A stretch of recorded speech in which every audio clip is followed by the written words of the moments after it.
Hello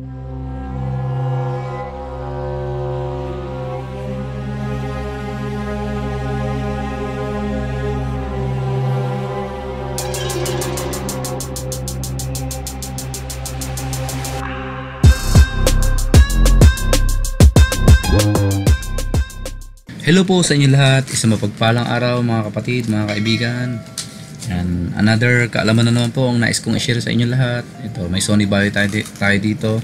Ito ay basag ang hinge, yan. Lumabas na yung kanyang pinaka terminal hinge. So ito ay hindi masyado napapakinabangan na ng may-ari kasi kapag kina-close open niya ay nahihirapan siyang gamitin. Yan, medyo humihiwalay na yung ang pinaka-screen niya. So ito yung ating gagawa ng paraan kung paano nating papatibayin and kung paano natin papasahin ang ating customer. Dapat palagi nating mapasahin yung ating customer and magawa natin mabuti. So makikita nyo naman, malaki na yung disgrasya and baka madamage pa po yung kanyang screen kasi bagong palit ko po ito sa Oman na 1 month ago bago kami umuwi. And yung kabila ay baka bumigay din hinge at least matibay pa yung kabila. Yan yung ating gagawa ng paraan and papatibayin. So para hindi na din umaangat na din itong ating pinaka upper cover na to. Itong may ng speaker na to, itong tapat ng keyboard na to. So kapag hindi natin to inanuhan, pinaprotektahan gano'n yan, pag ino-open ay talagang masisira po, baka ma-damage pa po ang screen at lumaki ang problema. So gagawin na natin, ipapat on muna natin para matest natin kung gumagana yung ating laptop. Okay, ito ay napakabagal din and i-upgrade natin. So yan, nag-open siya, goods, gumagana. Yan, bagong palit pong screen yan and nawala na natin ibang mga cover niya. Yung pinaka screw cover niya, yung pinaka goma. So ito yung gagamitin natin, epoxy. Ito yung Pioneer na napakatibay. Yan, mapapansin nyo medyo mabagal mag-boot. Yung pinaka boot up niya kasi madami na din pong files dito sa loob. And hard drive din po yung gamit, yung pinaka storage niya ay HDD hard drive. So papalitan natin yun. Ito yung gagamitin natin, Pioneer epoxy. So yan natin, papakita natin kung paano i-apply to sa ating laptop na basag ang hinge and kung paano to patibayin. Sana sundan nyo ating video na to mga kaibigan, mga kapatid, and sa lahat ng viewers dyan. Napakabagal sa daming files, hindi na lumabas yung startup menu yan, hindi na mag-response. So i-power off na natin para makapag-umpisa na tayo. And hold power button. Tanggalin natin yung ating AC adapter. And ganito ang pagsasara niya, dahan-dahan kapag basag po ang inyong hinge ng inyong screen, inyong laptop, ganyan po. Alalayan nyo doon sa kabila para hindi bumigay. Ganun po. Yan, makikita nyo, labas na yung niya kasi basag na din po yung kanyang cover, kaya ito ang gagamit nating epoxy. Napakatibay po nito, itong magpapatibay dito. So alisin muna natin yung battery nya. Alright, yan, tanggalin natin itong kanyang mga screw, alisin natin. So fast forward na natin to para hindi masyado kumain ng time. Alright, sana na susundan yung ating video na to and sa mga nandyan po, mga nanonood, and thank you very much po. Medyo mahaba po ito. Tabay lang po kayo dyan and may last chatter po tayo dito. Alright, yan, natanggal na natin yung mga screw and medyo mahirap itong tanggalin kasi bugbog sarado na sa sa super glue. So talaga pag super glue mahirap gamitin. Yan, pwede natin lagyan ng super glue kung sa mga terminal or sa yung mga hinge pansamantala, pero pa dito sa cover mahirap lagyan ng super glue kasi ganyan ang mangyayari. Ang hirap tanggalin yan, kundi mo pa pukpukin ng dahan-dahan para umawang yung pinaka cover niya at humiwalay sa kanyang body. Kanyang pinaka cover ay hindi matanggal sa sobrang tigas po ng super glue. Kapag tumagal po talaga ang super glue ay matigas yan. Kapag plastic to plastic talaga napakahirap. So yun, makikita nyo talagang murder na yung ating pati itong mga terminal ng screw, wala na, bumigay na, sa kalumaan na ba. Yan. Yung fan natin ay apply natin mamaya ng thermal paste para yan, linisan muna natin. shortcut na tayo, linis para maayos yung paggagawa natin. Okay, yan, malinis na, hindi na natin masyado pinakita yung paglilinis. Alright, And dapat sa ganito linisan muna natin mabuti. Yan. Alisin natin yung luma. So ito ay parang glue gun ang ginamit. Alright, tanggalin natin yan. Linisan natin mabuti. So kapag malinis po, mas kakapit po yung epoxy natin ng todo. Kapag hindi po masyado malinis yan ay kapag inopen ulit natin yung laptop at na-apply na natin ng kapag natuyo na, may posibilidad po na bumigay yan. Kaya dapat ay malinis na malinis. Shortcut na ulit tayo. Fast forward na natin. Kasi yung paglilinis ay maabot din ng ng oras. Kumakain din ng oras. Alright. Yan. Makikita nyo malinis na. And itong hinge nga pala, ito ay parang pinaka-screw. Pwede natin itong luwagan. Para kapag na-apply na natin ng ng epoxy na repair na natin ay hindi masyado mahirap isara at i-open. Yan. Alright, yun, maluwag na. Alright. Yan, kunting linis na lang. And itong ating ibabalik natin ito mamaya, pampatibay din to. Ito din yung mag-hold sa pinaka sira na natin na hinge. So yung mga wiring ay ingatan natin huwag masyadong epoxyhan para hindi madamage. So lagyan nyo pag maglilinis kayo, lagi kayo ng tela para kapag kayong liquid ay hindi pumunta sa ating screen. Alright, alcohol po ang ginagamit ko para madaling matuyo. So pwede din po lacquer thinner. Pero hindi masyado maganda ang lacquer thinner kapag dito sa mga body kasi siya, nagpe-fade pagka tumama na sa ating sa body natin yung pintura tutuklap, kumukupa. So itong kabila lilinisan din natin yan and applyan din natin ng kaunting epoxy yan. So alright, yun, malinis na. Mapapansin nyo sa ating video na yan, napakalinis. So idudugtong natin ng maayos yung hinge na yan sa kanyang body, yung pinaka metal na yon. So dapat maayos ang pagkakabit natin. So itong kabila ay ganun din, luwagan din natin. Dapat maluwag siya para maayos po yung ating close open ng ating laptop, yung pagbukas sara natin para mas maluwag. Testing natin. Ayun, maluwag na, soft na siya, hindi na siya hard. Kasi kanina ay talagang napakahigpit and mahirap isara bukas. Yan, dapat idugtong niya ng mabuti yan para hindi itong epoxy na ito ang gagamitin natin. So open natin yan, idudugtong natin ng tama yan para maayos yung natin paggawa. And ang paggamit po naman itong dalawang epoxy na to, itong mag-asawang epoxy na to, ay i-mix nyo ng mabuti. So ilagay natin to dito. Ito yung pampatibay natin mamaya, dagdag tibay din to. Ito pinakabakal na to. Yan. Okay, dyan nyo sa loob ilalagay. Ito yung pinaka yung protection para sa mga magnanakaw. Dyan sinusuot yung pinaka parang cable, yung may password. Yan ginagamit dyan, dun yan, yung lock na yan, yung bakal na sinuot ko. So yan fit na siya. Dapat pantay na pantay ang pagkakabit niyan, ikabit na mabuti. So alisin muna natin and magtimpla na tayo ng ating epoxy. So itong epoxy na to ay dapat i-mix ng maayos. Kailangan nyo na ng ganito, kahit anong klaseng lalagyan, basta i-mix nyo po ng mabuti. Gamit lang kayo ng ganito mga plastic, pag yung metal, para hindi masyado makapit. Alright, open na natin. And kapag mag-mix po tayo nito ay dapat tamang-tama po yung pagkakalagay. Wag susobra yung isang epoxy and wag din magkukulang. Dapat sakto-sakto po. And haluin mabuti. Kapag hindi po siya masyado na halo ay hindi masyado na kumakapit yan. Kumakapit yan at tumitigas pero hindi magtatagal. At din kapag binukasaran nyo yung laptop ay bumibigay din yan, matitiklap din. Alright, yan, naglagay na tayo ng konting amount. Okay, lagyan pa natin isa pa, mga 4 na na ganitong kadami. So depende yan sa inyo kung ilang klaseng ang timpla nyo. Yan, 3 lang, okay na yan. Subukan muna natin 3 na to. Yan, ganun din. So maliit yung pagkakakuha natin. Dapat ay kumuha tayo mga 4 na kuha kasi maliit yung natin pagkuha kanina. Yan, lang ang gagawin nyo ay tansyahin nyo mabuti kung ang dami niya ay parehas sa parehas. Yan, Testingin nyo. Kuha pa tayo dito sa kabila para napasobra. Alright. Kuha ulit tayo dito. Yan. Yun.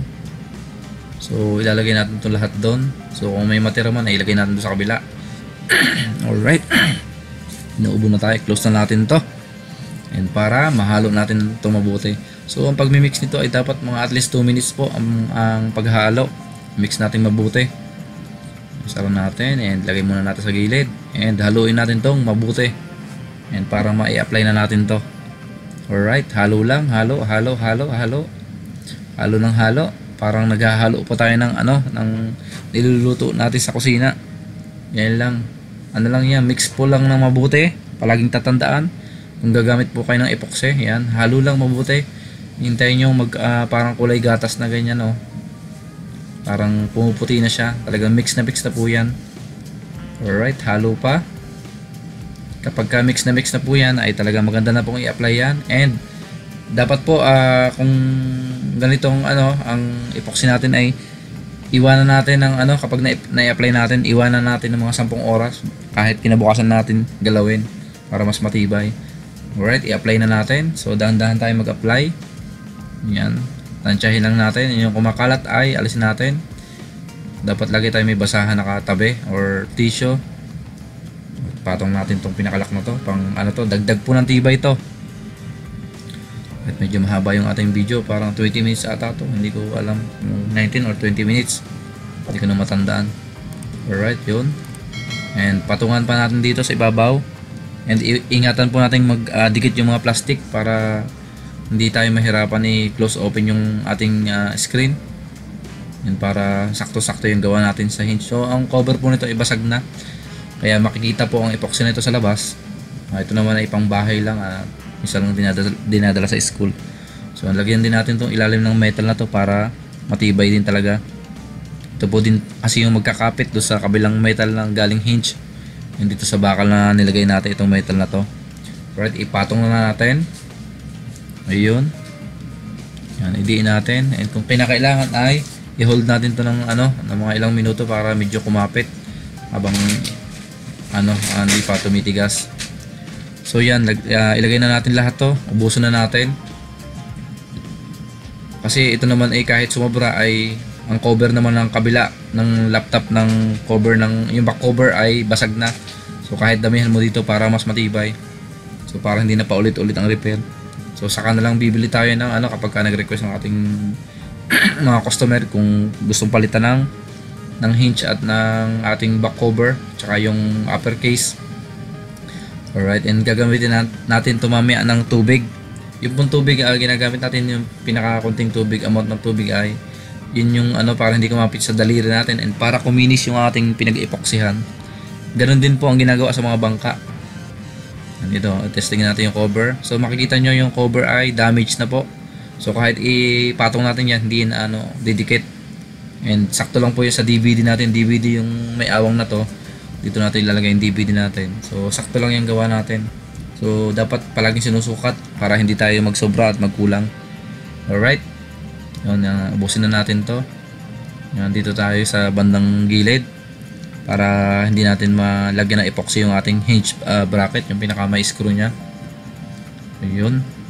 So ito talaga ang last choice kung ayaw bumili ng ating mga customer ng ganito lang po ang gawin nyo. Basta wag lang po madadamage yung motherboard. Ito lang po advice ko sa mga sa mga viewers natin diyan. Pwede kayong mag DIY kung may po kayo, may knowledge. Pero kung wala naman po ay dalhin niyo na lang po sa pinakamalapit na computer shop para ma-check po ng technician kung ano pwedeng gawin yon. Isukat ulit natin. Ayan, makikita nyo kahit lagyan pa natin ng madami. Pero okay na to, goods na to. Kahit naman pag sobrang kapal. Yan, lagyan natin itong tubig na sinasabi ko. Ito yung papakinis sa kanya. So ganito din nung bata pa ako, ganito ang ginagawa namin kapag gumagawa kami na nagmamasilya kami ng mga bangka doon sa Batangas. So ganito yung natutunan ko doon. So nai-apply ko dito. Pwede tayo mag-epoxy. Yan, pampakinis po yan. Yan, hindi po makaka-apekto yung tubig at yan ay kapag tumigas naman ng todo ay ayos na ayos. Alright, yan, makinis na. Yun. So yung mga sumusobra ay ano natin, alisin kasi kakapit yan sa ating ano, speaker, tsaka yung ating wiring ay hindi natin mailagay. Alright, yun. So i-hold natin to ng mga ilang minuto para ano, mas mag-dry siya. Yun, goods na. Very nice, very nice kayo ng mga pana. Very, very nice. Yan, zoom natin ng konti. So makikita nyo, kinis na kasi dun sa ginamit natin na tubig. Yun po yung sikreto dun. Huwag nyo pong ibubuhos, ano lang, idampi nyo lang yung daliri nyo, tapos dampi dan dito sa may pinag-epoxyhan nyo. Ay yung mga sumusobra-sobra ay linisin nyo para solid na solid po yung pagkakagawa. And pwede din po ito lagyan ng kulay para hindi masyado halata. Pwede nyo pinturahan. Kasi wala na po kayong choice. Yan na po ang pinaka last choice. Kundi palitan ng itong yung ano na to, cover na to, back cover. Kapag naman po kayo nag-order ng back cover ay kasama na lahat. Yung may hinge na din ang orderin nyo. Ay yung pinaka upper case para complete set na. So yun, okay na, matigas na yung kabila. So dito naman tayo sa kabila. Yan. Para isang pagpapadry na natin gagawin dito. So bukas na natin to, ano, yun, medyo pumatak, sorry. Sumala. Lahat naman nagkakamali, kaya sorry. Sa mga viewers dyan, masabihin, uy, nalaglag. So kumayat. Lagyan natin mabuti and wag masyadong So ito, mapapansin nyo, dati na may epoxy. Ito ay inuna ko lang, sinundan ko lang. So hindi ko na siya inalis yung old epoxy, pinatuwan ko na lang at nilinisan ko lang ng alcohol para mas kapit na kapit po siya. Yan. Ito naman ay okay lang din punuin kasi malaki naman yung awang nung pinaka back cover ng laptop natin. So mapapansin nyo naman mamaya, yan ating ginawa. So yung mga sobra-sobra ay linisan para mas magandang tingnan. Okay, kailangan din natin ng tubig dyan. Yun, tubig din. So malapit na tayo matapos mga kapatid. Sana ay nasundan nyo. Napakatibay po nitong ating ginagawa na to. Ganito po sa mga hinge na talagang ayaw magpalit ng back cover and yung damage na po yung cover ay ganito po, epoxy po ang gamitin nyo. Wag pong ano, kahit kung anong glue dyan na ginagamit nyo, super glue, hindi maganda. Yung super glue pwede po yun dyan sa ano, sa pinaka body kung gusto nyo lagyan ng super glue ang laptop nyo, kasi kapag nilagyan nyo po ay puputi and mahirap na pong alisin. So yan, alisin natin yung mga kumakalat-kalat sa gilid para maayos yung pagkakagawa natin. Alright, malapit na tayo makatapos mga kapatid. So makikita nyo na ang resulta mamaya. Kahit itulak nyo ng todo to, wag lang sasagad hanggang 95 degree lang ang open ng laptop. Pero may mga 360 din po na mga bagong labas ngayon. So yung mga slim type, yung mga laptop natin ngayon, pwede natin i-twist na ganun. Kahit balik-baliktad din natin yung screen, pwede. So ito mga ganito, half lang talaga ng laptop. Yung parang naka-slant lang pag-open. So kapag sinagad nyo talaga, yun po ang nagiging problema ng ating mga laptop. Kaya nababasag yung ating hinge. Minsan sa pag-open natin, yung mga bata, tinutuunan, pinupush masyado, kaya nasisira. Yan, okay na. Goods na yung ginawa natin. Ipakita natin pareho yung ating ginawa. Yun, ayos na po ang ating ginawa. Alright, yan. Ito ay papatuyuin natin ng at least kahit ano, bukas na natin isarado yung cover. Alright. Ayan, ito lang yung ginamit natin, epoxy. So bukas na natin to i-close. Yan. Napakaganda po ng epoxy talaga. Itong Pioneer na to ang ginagamit ko lagi. Napakaganda po. So bukas na natin to and antabay lang kayo bukas mga kapatid, and bukas natin to i-close and susubukan. Alright, yan, nandito na tayo kinabukasan. Alright, yan, napakatigas kahit pokpokin natin, tigas na. So testingin na natin i-open ngayon, close open, kung anong resulta ng ating kahapon kasi hindi ko ma-open at talagang pa siya, medyo basa pa yung epoxy. Yan testingin natin. Ayan so yan, napakatigas po, napakatibay ng gawa natin. So sa mga ganito, matutuwa po ang ating customer and kuminis ulit ng todo yung ating laptop. Nilinisan ko po yan. So ang gagawin po natin ngayon ay apply naman natin ng thermal paste itong ating itong ating heatsink, processor heatsink, at saka linisin natin yung fan para isang gawaan na lang din po para matapos na tayo at medyo hindi uminit yung ating laptop. So sa ganitong pag-apply, madami na po akong in-upload dyan. Lagi po ako nag-upload ng mga ganitong mga videos na tutorial. Alright, yun, umutot siya na, nadinig nyo. Yan, linisan natin ng gamit ang tissue or wet tissue. Apply lang tayo ng konti, yun, pinas forward na natin. Yan, kunting linis lang. Ayan, patapos na tayo, and babalik na natin yung ating heatsink at ating fan. Yan, malinis na. Balik na natin, and para maka-close na natin yung ating laptop. Alright, yun, sa mga nanood po, maraming salamat po sa inyo lahat. Sana ay may napulot kayong aral. So ibabalik muna natin yung ating kailangan linisan natin mabuti. Dapat malinis na malinis lahat. Right, forward ulit. Yan, para mukhang bago talaga. So bago natin i-close yung ating lahat ng mga peripherals, ay testingin muna natin isang beses ulit. Yun, walang hard drive, ilalagay pa lang natin. At least nag-power on siya, wala tayong naapektuhan at nag-power. Yun po ang pinaka-importante. Dapat mapapower natin yan. And yung fan niya, maganda na yung ikot. Talagang malamig-lamig na to. Medyo tatagal na ulit to ng 10 taon. Basta ingatan lang po ang laptop. Ang mga laptop po natin ay tumatagal ng 5 years to 10 years. Depende sa pag-iingat. Mayroon pang mga 20 years na laptop na tumatagal talaga. Nasa pag-iingat po natin yan. Yan, ibalik na natin back cover. Nakita nyo, sakto-sakto. Forward ulit natin para iwas sa dami ng time natin. Ipasok natin tong DVD kung papasok. Ayun, ayun, ayun, yun. Alright, sakto-sakto yung gawa natin. Hindi nakaabala sa ating ginawang DIY na pag-apply ng epoxy natin. So yan, ilagay natin yung ating mga screw na tinanggal. And sa mga lahat po ng viewers natin dyan, maraming salamat po sa lahat ng nanonood ngayon, and sa lahat po ng nandyan na team, lalo sa team ko. Yan, na-miss ko na kayo lahat mga kapatid. Dito sa Pilipinas masaya kahit mainit. Nag-i-enjoy ako dito sa paggagawa. Nagbabakasyon na, kumikita pa. Yun, inshallah makaalis kami ngayong January, February. Yun, maraming salamat po sa inyo lahat, and patapos na to, ilang minuto na lang to, matatapos na. Yan, balik na natin.